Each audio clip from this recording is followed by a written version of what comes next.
Hello మామ. ఇంకా Kubera movie గురించి రివ్యూ గురించి చెప్పాలంటే ముందుగా మన ఛానల్ని సబ్స్క్రైబ్ చేసుకోవాలా. Kill bill review notification bill ఆన్లో పెట్టుకోండి. కుబేర మూవీ గురించి చెప్పాలంటే ధనుష్ గారు పీక్ యాక్టింగ్. ఎలా అంటే ఇచ్చేయండి సార్, ఇచ్చేయండి, ఇంకో నేషనల్ అవార్డు ఇచ్చేయండి అన్నట్టుంది యాక్టింగ్. అసలు దిమ్మతి షాక్ అయిపోయినా చూసి. నేను నార్మల్గా ఏ బెగ్గని ఇప్పుడు రోడ్డు మీద వచ్చేటప్పుడు ఒక బెగ్గని చూసినా నా ధనుష్ గారే గుర్తొచ్చారు. అంటే ఇంకా నా కళ్ళ ముందు ధనుష్ గారు యాక్టింగే కనపడుతుంది. అండ్ ఇంకే ఇది పక్కన పెడితే నెక్స్ట్ నాగార్జున గారికి రోల్ చూసి పర్ఫెక్ట్గా సెట్ అయింది. ఇలాంటి రోల్స్ కదా మనకు కావాల్సింది, ఇలాంటి రోల్స్ యాక్షన్ రోల్స్ కాదా కావాల్సింది అనుకునే రేంజ్లో ఉంది. నేనైతే బీభత్సంగా షాక్ అయినా. ఇలాంటి యాక్టింగ్లో ఇలాంటి రేంజ్ అంటే ఇలాంటి ఆఫీసర్ రోల్లో ఇలా చేయటం నాకు బాగా, అంటే ఆఫీసర్ రోల్ కాదు కానీ ఇందులో అలా చెప్తున్నాను. బిజినెస్ మ్యాన్ ఒక కింద మనకి తెలుసుగా ఎవరి కింద మెయిన్ పెద్ద సార్ ఉంటారు, ఆ పెద్ద సార్ కింద ఈ చిన్న సారు. అంతే ధనుష్ గారు పెద్ద సార్ అని పిలుస్తారు, చిన్న సారు దీపక్ సార్ చిన్న సార్ అంటే అంతే. స్టోరీ విషయానికి వస్తే ఏం లేదు భయ్య. ఒక పెద్ద సార్ ఉంటారు, 1,00,000 కోట్లు వేరే అకౌంట్కి పంపించాలా. అది పంపించాలంటే ఒక బినామీలు కావాలా. ఆ బినామీ ఐడియాగా అంత తెలివైనవాడు కావాలంటే దీపక్ సారు ఐడియా ఇస్తారు. బినామీలు బిచ్చగాలని బినామీ కింద పెట్టుకుందామని. ఆ బిచ్చగాడు ధనుష్, అంతే. ఇదే స్టోరీ.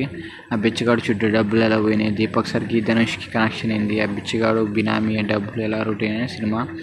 మీరు సినిమా చూసి తెలుసుకోవాలా.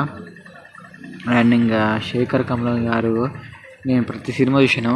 శేఖర్ కమల గారి no action, no unnecessary songs, no ఏంటారు దాన్ని, మాస్ డైలాగ్స్, వార్నింగ్స్ అలాంటివి ఏమీ లేకుండా కల్ట్ క్లాసిక్లో సినిమా తీస్తారు. అంటే సేమ్ క్లాస్లో ఒక మెసేజ్ ఒక టైప్లో తీశారు సినిమా. కానీ కొత్త పాయింట్తో వచ్చారు, కొత్తదనంతో వచ్చారు. అంతే. డిఫరెంట్ స్క్రిప్ట్స్, డిఫరెంట్ స్టైల్స్ మాత్రం చాలా బాగున్నాయి. అదే శేఖర్ కమల్ గారి writing, Dhanush acting peaks, Nagarjuna గారి సపోర్టు ఇంకా పీక్స్. ఇద్దరు ధనుష్ గారు హీరో అంటారు, తప్పు. ధనుష్ గారు కాదు హీరో, ఇద్దరు హీరోలు. మీకు సినిమా చూస్తే అర్థమైంది. ఆ రెండో హీరో ఎవరు మీకు ఎవరు అర్థమైపోయింది. అది నేను చెప్పను ఎవరు హీరో అనేది.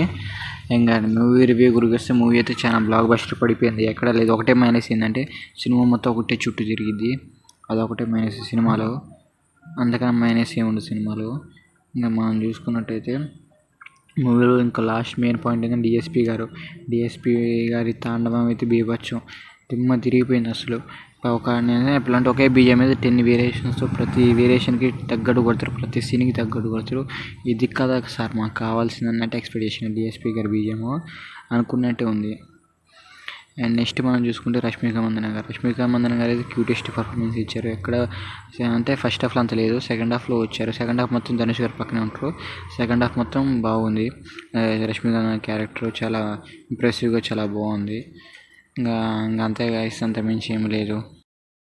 ఇందులో ప్లస్ పాయింట్ ఏంటంటే ఒక్కొక్క క్యారెక్టర్కి ఒక కరెక్ట్ టైంలో వస్తే ఆ కరెక్ట్ టైంలో రావడం ప్లస్ పాయింట్ ఏంది రష్మిక మందన అందరిది. ఇంకా అంతే గాయస్. ఇందులో ఎంత విజువల్స్ కానీ ఆ సినిమాటోగ్రఫీ పక్కా రియల్గా చూసినట్టుంది. అంటే ఒక విఎఫ్ఎక్స్ షూట్లో ఒక స్టూడియోలో తీసినట్లేదు, ఒక ఓపెన్ ప్లేస్లో తీసినట్టుంది. అది మెయిన్ పాయింట్ దీనికి. ఈ సినిమాకి అంత బడ్జెట్ ఒక 150 కోట్లు పెట్టారనగా 150 కోట్లు పెట్టారంటే కొంచెం షాకింగ్గా ఉంది. కానీ ఓకే, 150 కోట్లు వర్త్ అంటే ఈ సినిమాకి వర్త్ కాదు. ఈ సినిమాకి 150 కోట్లు వచ్చినంటే వర్త్, కానీ ఈ సినిమాకి 150 కోట్లు పెట్టడం వర్త్ కాదు. ఇది ఒకవేళ పాన్ ఇండియా సినిమా అయితే పెట్టవచ్చు, కానీ ఇందులో రిలీజ్ కాలేదు కాబట్టి 150 కోట్లు వర్త్ కాదని అంటున్నాను. ఈ సినిమాకి 150 కోట్లు వచ్చే వర్త్ కెపాసిటీ ఉంది, కానీ ఈ సినిమాకి 150 కోట్లు కరెక్ట్ కాదు. అంతే గాయ్స్, దట్స్ ఇట్. సబ్స్క్రైబ్ చేసుకో, లైక్ చేసి, షేర్ చేయి.